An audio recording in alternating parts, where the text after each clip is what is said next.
আসসালামু আলাইকুম, রমজানুল মোবারক।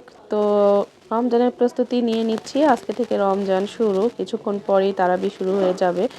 তো আলুর চপ বানিয়ে নর্মাল ফ্রিজে রেখে দিব। দেশ ও দেশের বাইরে যে যেখান থেকে আমার এই ভিডিওটি দেখছেন সকলকে জানাচ্ছি আন্তরিক অভিনন্দন।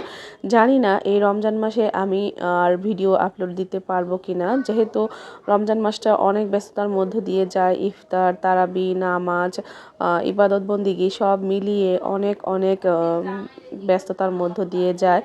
তো দেখা যায় যে আমি যেহেতু সার্ভিস করি, তো অফিস বাসা সব কিছু মিলিয়ে আমার হয়তো রমজান মাসে ভিডিও আপলোড করা হবে না। তো আশা করব আমার ভাই ও বোনেরা যারা আমার সাবস্ক্রাইবার আছেন, আমার শুভাকাঙ্ক্ষী যারা আছেন, আমাকে ভুলে যাবেন না।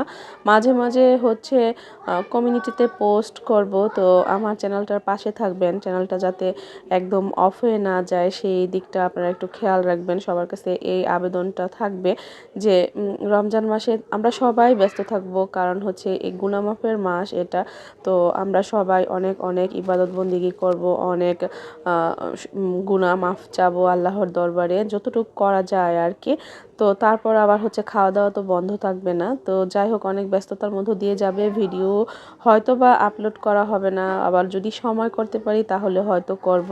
তো যাই হোক, অনেক ব্যস্ততার মধ্য দিয়ে আমাদের সময় কাটবে। এজন্য হচ্ছে কিছু আলুর চপ আমি আজকে রেডি করে রাখতেছি। এই আলুর চপগুলো রেডি করে রাখলে জাস্ট বেসন বা হচ্ছে আপনি ব্রেড ক্রাম্ব দিয়ে গড়িয়ে হচ্ছে ভেজে নিতে পারবেন, সময় অনেক কম লাগবে। তো চাইলে রেসিপিটা ফলো করতে পারেন। এখানে আলু সিদ্ধ করে নিয়েছিলাম, দিয়ে দিলাম হচ্ছে পেঁয়াজ বেরেস্তা, আর হচ্ছে কিছু কাঁচামরিচ আমি ভেজে নিয়েছি।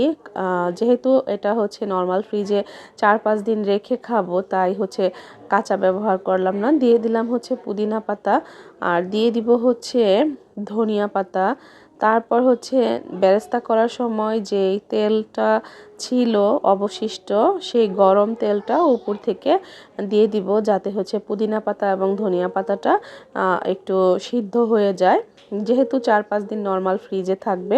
তো এখন লবণ দিয়ে দিব, লবণ দিয়ে তারপরে হচ্ছে মেখে নিব। তো আমি আগেই মেখে নিয়েছি, লবণটা আমি পরে অ্যাড করব, কারণ সিদ্ধ করার সময় আমি লবণ দিয়েছিলাম। একটু চেখে নিয়ে দেখে নিব যে লবণ ঠিকঠাক আছে কিনা। তো খুব ভালো করে আমি ময়ান করে নিলাম। তো আরেকটু লবণ লাগবে, দিয়ে দিব। তো তারপর হচ্ছে খুব ভালো করে মাখিয়ে ছোট ছোট আলুর চপের আকৃতি দিয়ে নিব। তো পরে হচ্ছে এটা যখন ভাজবো তখন হচ্ছে বেসন গুলিয়ে নিব, গুলিয়ে ভেজে নিব, অথবা হচ্ছে ব্রেড ক্রামে গড়িয়ে নিব একটা ডিম ফাটিয়ে। তো সেটা হচ্ছে একদম ভাজার আগ মুহূর্তে করে নিব। তো এইভাবে যদি এই যে আলুটা এইভাবে রেডি করে রাখা যায়, অনেকটা সময় কিন্তু বেঁচে যায়। কারণ আমরা বাঙালি, আমরা তো ইফতারিতে ভাজা পোড়া চপ বেগুনি এগুলা খাবোই, এগুলা ছাড়া বাঙালিদের আসলে ইফতার হয় না।